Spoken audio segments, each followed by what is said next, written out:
കളി തുടങ്ങ്. ഇതെന്താണത്? First row തീരുമാനിക്കും, second row ഗോലെടുക്കടി.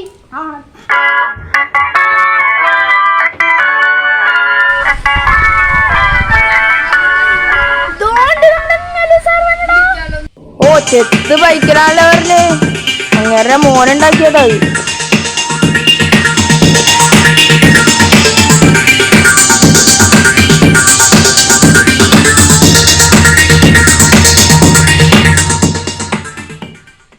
ആ ഭാസ്കരേട്ടാ നമസ്കാരമുണ്ട്. നമസ്കാരം അല്ലേ. ആ വെക്കേഷനൊക്കെ എങ്ങനെയുണ്ടായിരുന്നു? തകർത്തു വാരിയോ?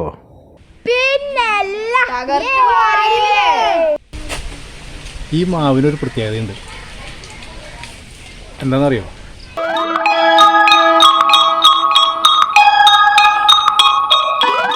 ഞാൻ പറഞ്ഞുതരാം. ആരെങ്കിലും നുണ പറഞ്ഞാൽ ഈ മാവ് ശിക്ഷിക്കും.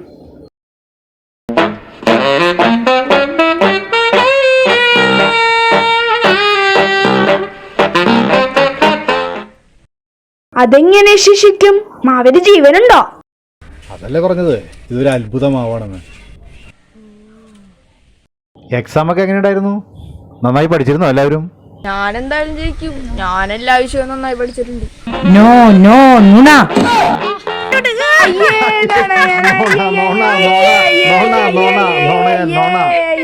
അയ്യോ ചമ്മി പോയി പാവം.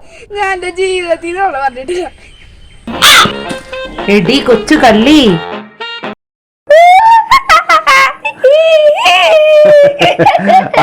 ആരെയും വെറുതെ വിടില്ല. ഏറ്റവും നല്ല MLA ക്കുള്ള അവാർഡ് സാറിനല്ലേ കിട്ടിയത്? ആ എനിക്ക് തന്നെ. പിന്നെ ഇതൊന്നും വെറുതെ കിട്ടുന്നതല്ല.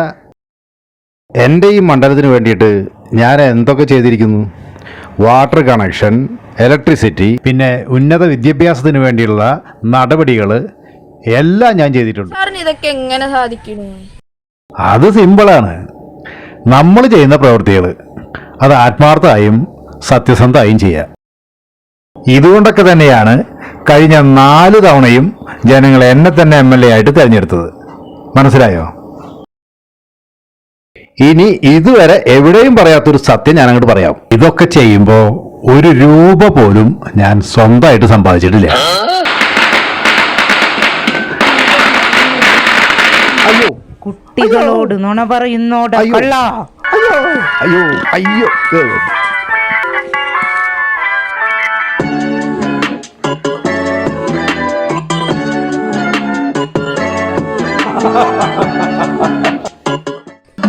മാപ്പു നൽകൂ ജനങ്ങളെ.